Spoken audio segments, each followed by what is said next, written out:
السلام عليكم، ازيكم يا حبايبي؟ عاملين ايه؟ يا رب تكونوا بخير. شايفين الفطير الخطير بتاعنا؟ فطير مورق وفطيرة كبيرة، الواحدة كيلو. عايزة تزودي زودي. وهقولك طريقة بسيطة خالص، مش هتحتاجي المكان كبير ولا اي حاجة. وطريقة توريق سهلة سهلة سهلة سهلة.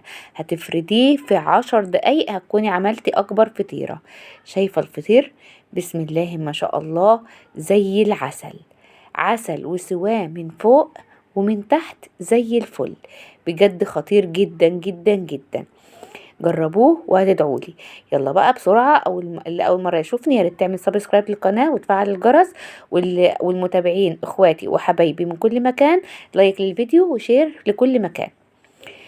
عندي كيلو دقيق حطيته في العجان وعليه معلقة من الملح، بس انا مش محتاجة غير كده. ومعايا 3 كوبايات مية، هنزل بيهم كوبايتين وبعد كده الباقي هنزل بيه بالتدريج.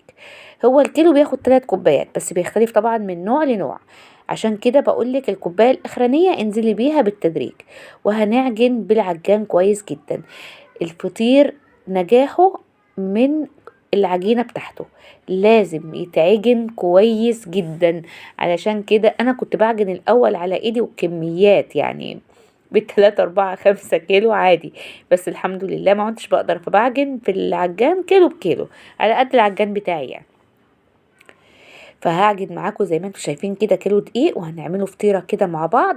وهنشوف احلى طريقة لفرد وتوريق الفطير. لازم العجينة بتبقى طرية. اهي حسيتها ناشفة شوية كده، فهزود لها شوية مية وهعجنها تاني.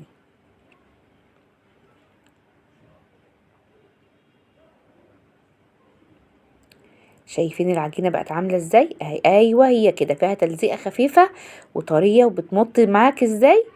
هي دي عجينة الفطير الحلوة. هجيب بقى صينية كده وادهنها دهنة زيت كويسة، وهقطع عليها العجينة بتاعتي. هتقطعيها كور صغيرة. الكيلو تقريبا 20 او 21 كورة اهي. زي ما انتم شايفين العجينة زي العسل، ملبن ملبن كده اهو. هي فيها تلزيقة، هو ده نجاح الفطير. لو العجينة ناشفة مش هتطلع حلوة. شايفين العجينة عاملة ازاي؟ هقطعها واكورها كده، وهرصها على الصينية وهدهن وشها بالزيت.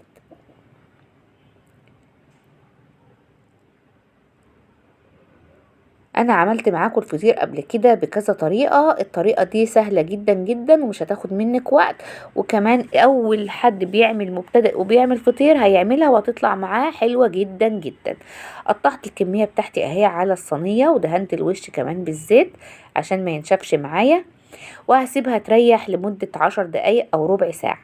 بعد كده هاجي بقى على الكاونتر بتاعي وهبدأ افرد في العجينة.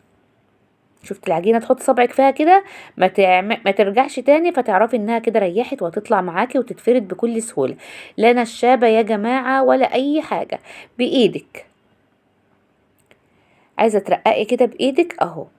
انا مش هحتاج ارقق قوي كده على فكره، انا هوريكم بس الطريقه اللي ممكن نعمل بيها لو العجينه الكره كبيره قوي اهو. انما انا مش هحتاج اعملها كده، انا محتاجه بس ان انا افردها. هشيلها بقى واحطها في الصينيه بتاعتي. الصينيه مدهونه بالسمن. وهشيلها واحطها في الصينيه. الطريقه دي لو هتفردي كده وتحطي واحده كوره تطبقيها وتحطي واحده جوه واحده. انما انا مش هعمل كده. انا هجيب بقى دهنه الزيت، الزبده بتاعتي زبده فلاحي. وهعجنها وهفردها كده دهنها واحطها في الصينيه. هجيب واحده تانية وهفردها بقى فرده عاديه خالص كده زي ما انت شايفه اهو. وهشيلها احطها على اللي انا فردتها الاولانيه، بس مدهنها زبده الاول. دهن الزبدة خفيفة كده عشان ما يبقاش الفطير سمين. بصراحة الفطير طلع حلو جدا جدا. زبدة بدرجة حرارة الغرفة عادي علشان تبقى سهلة عليكي كده وانت بتدهنيها. مش بسيحها ولا اي حاجة. هحطها فوق الفطيرة الاولانية اللي انا فردتها.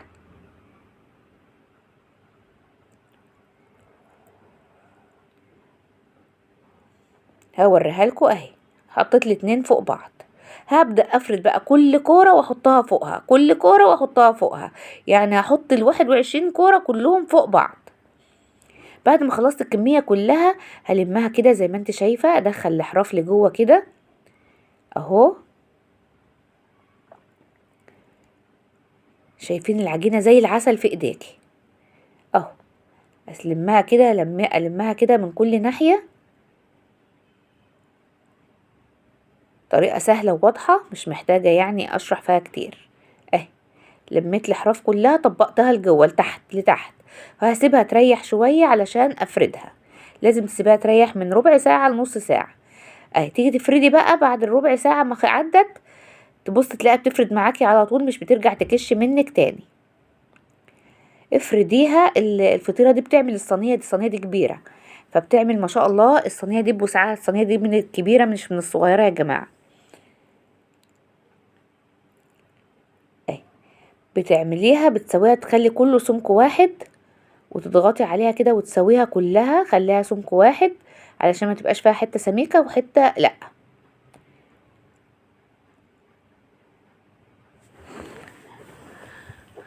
اهي بعد ما خلصناها كده بنفس الطريقه هنشوف هنعمل فيها ايه دلوقتي.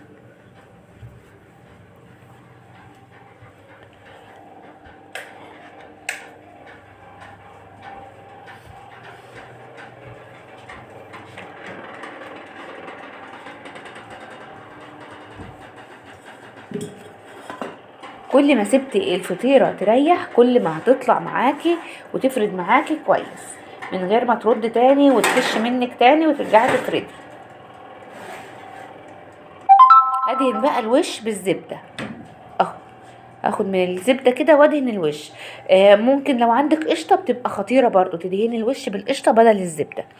وممكن كمان تدهني بالزبادي برضو، الزبادي بيدي نفس التأثير، بيدي لون حلو وطراوة لوش الفطير. بس انا الزبده بقى كانت جنبي وشغاله بيها، فدهنت وش الفطيره بالزبده وهدخلها فرن سخن جدا، بتاخد تقريبا ربع ساعه. يعني انت واقفه معاها وبتتابعيها. زي ما انتوا شايفين طالعه سخنه نار اهي من الفرن، بجد خطيره خطيره خطيره. يا ريت يا رب يكون الفيديو عجبكم. ما تنسوش تقولي رايكم ايه في التعليقات، وتقولوا لي بتشوفوني من اي بلد. وما تنسوش بالله عليكم اللايك والشير والسبسكرايب. اللي اول مره يشرفني ما تنساش تعمل سبسكرايب للقناه لو فيديوهاتي بتعجبك، وتفعل الجرس باللون الرمادي علشان يوصلك كل جديد انزله باذن الله. اسيبكم بقى واروح اكل الفطير مع جبنه حادقه، مع جبنه قديمه، مع قشطه، مع شويه عسل اسود وعسل ابيض. باي باي، اروح اكل الفطير.